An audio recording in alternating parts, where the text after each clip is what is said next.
क्या हो अगर मैं तुम्हें बोलूं, इंडिया का सबसे बड़ा इंटेलिजेंस फेलियर बॉर्डर के बाहर नहीं बल्कि रॉ के अंदर हुआ था। एक ऐसा ऑफिसर जिसके पास देश के सबसे सेंसिटिव सीक्रेट्स थे और उसने वो सीक्रेट्स बेच दिए पैसे के लिए और एक रिलेशनशिप के लिए। ये कहानी है केवी उन्नीकृष्णन की, रॉ का वो ऑफिसर जिसकी वजह से इंडिया का पूरा स्ट्रेटेजिक गेम हिल गया। और बिलीव करो, ये सिर्फ एक स्पाई स्टोरी नहीं है, ये एक वार्निंग है। 1980s इंडिया एक ऐसे फेज में था जहां वॉर सिर्फ बॉर्डर्स पर नहीं लड़ी जा रही थी, एक साइलेंट वॉर चल रहा था, इंटेलिजेंस का वॉर। एक साइड पे पाकिस्तान जो सीक्रेटली अपना न्यूक्लियर प्रोग्राम बिल्ड कर रहा था, दूसरी तरफ श्रीलंका जहां सिविल वॉर एक्सप्लोड होने वाला था, और बीच में इंडिया जो दोनों फ्रंट्स पर अपनी पावर मेंटेन करना चाहता था। यहां एंट्री होती है raw, research and analysis wing, India की external intelligence agency.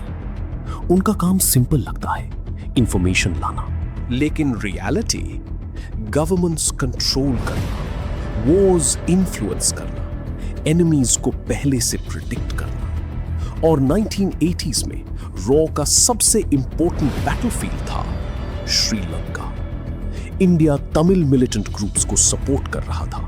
Training, funding, weapons, सब कुछ सीक्रेटली मैनेज हो रहा था। और इस ऑपरेशन का कंट्रोल था चेन्नई स्टेशन के पास, और उस स्टेशन का head KV Unnikrishnan, the perfect target. Unnikrishnan कोई नॉर्मल ऑफिसर नहीं था। 1962 batch IPS officer, experienced, intelligent, trusted. Sri Lanka का ग्राउंड रियलिटी उनसे बेटर कोई नहीं जानता था। उनके पास एक्सेस था secret meetings, negotiation strategies, militant connections. मतलब इंडिया का पूरा श्रीलंका गेम उनके हाथ में था।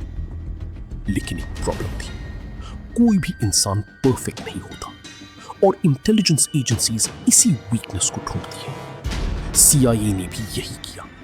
उन्होंने उन्नीकृष्णन को स्टडी किया, उनका लाइफस्टाइल, फैमिली, फाइनेंशियल कंडीशन, और फिर उन्हें मिला एक एंट्री पॉइंट, उनकी बेटी। वो एक नेशनल लेवल शूटर थी। अब शूटिंग एक एक्सपेंसिव स्पोर्ट है, गन्स, पेलेट्स, ट्रेनिंग, ट्रैवल, और गवर्नमेंट सैलरी उतनी नहीं होती।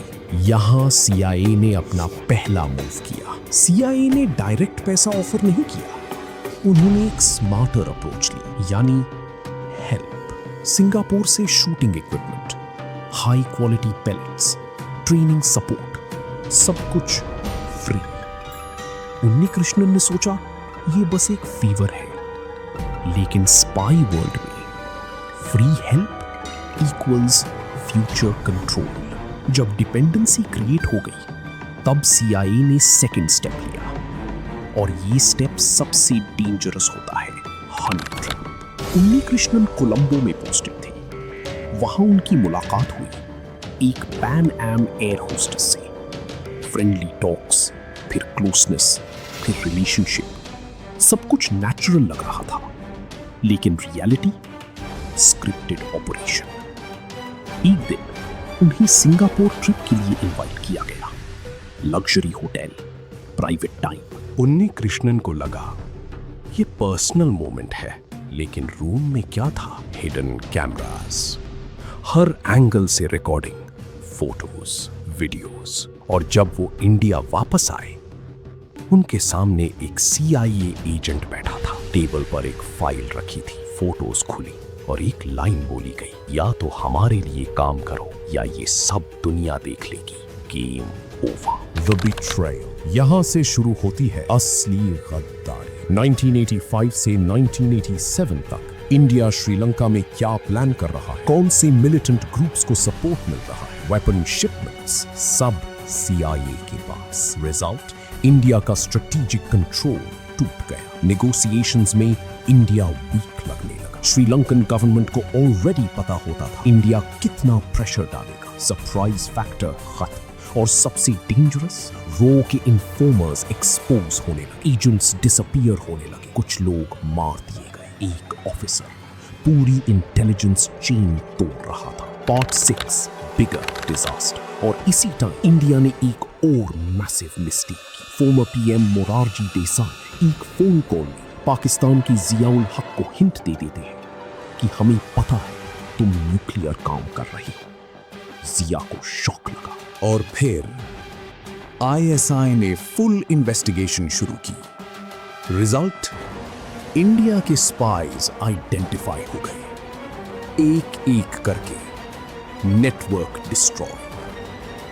ये था इंडिया का double intelligence failure. Part 7 the Hunt. Raw के अंदर पैनिक, कोई तो लीक कर रहा है। और फिर स्टार्ट होती है internal surveillance. Phones tap, offices bugged, movements track, financial audit. और फिर एक पैटर्न मिला। हर सेंसिटिव इंफो CIA तक पहुंच रही है।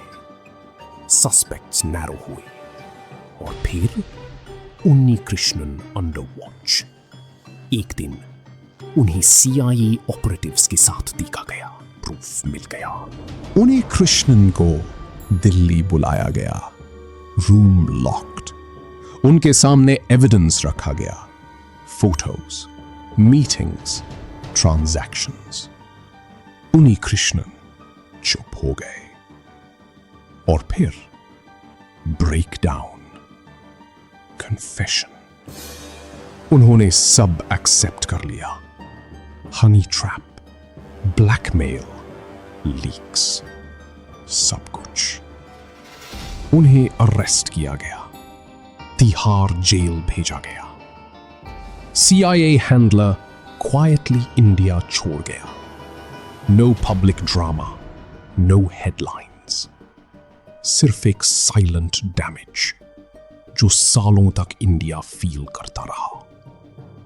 इंसिडेंट के बाद रॉ ने रूल्स चेंज किए। Married officers only for sensitive postings, continuous monitoring, strong internal security. लेकिन एक बात क्लियर हो गई, इंटेलिजेंस एजेंसीज टेक्नोलॉजी से नहीं, इंसान से फेल होती।